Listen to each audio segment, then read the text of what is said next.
जय श्री राम दोस्तों। वर्तमान युग में महाभारत के एक प्रसंग से आज का मानव कुछ सीख ले सकता है।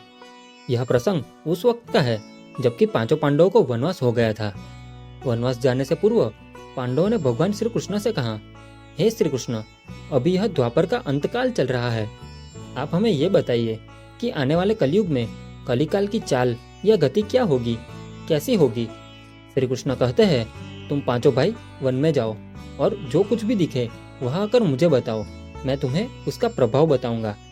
पांचों भाई वन में चले गए। वन में उन्होंने जो देखा उसको देखकर वे आश्चर्यचकित रह गए।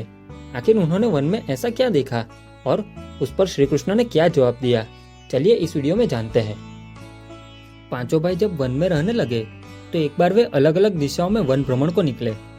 पांचों भाइयों ने अपने देखे गए दृश्यों की चर्चा की और वनवास के बाद एक शाम को श्री कृष्ण को अपने अनुभव सुनाए।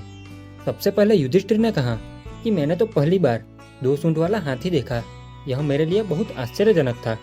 तब श्री कृष्ण कहते हैं, हे धर्मराज, अब तुम कलिकाल की सुनो। कलयुग में ऐसे लोगों का राज्य होगा जो दोनों ओर से लोगों का शोषण करेंगे, बोलेंगे कुछ और करेंगे कुछ, मन में कुछ और कर्म में कुछ, ऐसे ही लोगों का राज्य होगा। युधिष्ठिर के बाद अर्जुन ने कहा कि मैंने जो देखा यह तो इससे भी ज्यादा आश्चर्यजनक था। मैंने देखा कि एक पक्षी के पंखों पर वेदों की ऋचाएं लिखी हुई है और वह पक्षी मुर्दे का मांस खा रहा है। तब श्री कृष्ण कहते हैं, इसी प्रकार कलयुग में ऐसे लोग रहेंगे जो बड़े ज्ञानी और ध्यानी कहलाएंगे। वे ज्ञान की चर्चा तो करेंगे लेकिन उनके आचरण राक्षसी होंगे।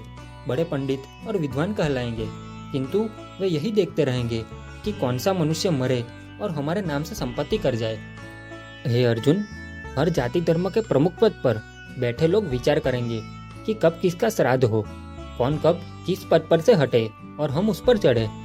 चाहे कितने भी बड़े लोग होंगे किंतु उनकी दृष्टि धन और पद के ऊपर ही रहेगी। ऐसे लोगों की बहुतायत होगी, कोई कोई विरला ही संत पुरुष होगा।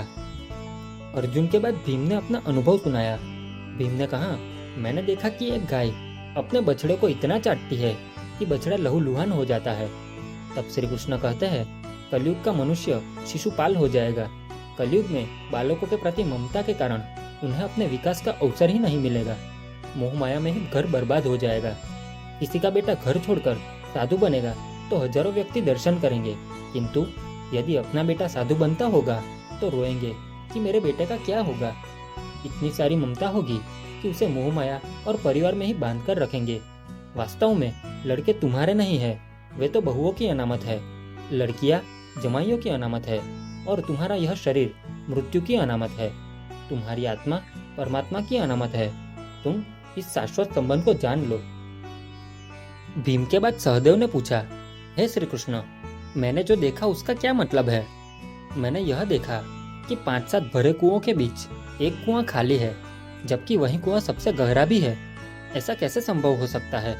तब श्री कृष्ण कहते हैं, कलयुग में धनी लोग लड़के लड़की के विवाह में, मकान के उत्सव में, छोटे छोटे उत्सवों में तो लाखों रुपया खर्च कर देंगे, किंतु पड़ोस में ही यदि कोई भूखा प्यासा होगा तो यह नहीं देखेंगे कि उसका पेट भरा है या नहीं। उनका अपना ही सगा भूख से मर जाएगा और वे देखते रहेंगे। दूसरी ओर मौज मदिरा, मांस भक्षण, सुंदरता और व्यसन में पैसे उड़ा देंगे, किंतु किसी के 2 आंसू पोंछने में उनको रुचि नहीं होगी। कहने का तात्पर्य यह है कि कलयुग में अन्न के भंडार होंगे, फिर भी लोग भूख से मरेंगे। हमने महलों बंगलों में ऐशो आराम चल रहे होंगे, लेकिन पास की झोपड़ी में आदमी भूख से मर जाएगा। एक ही जगह पर असमानता अपने चरम सीमा पर होगी।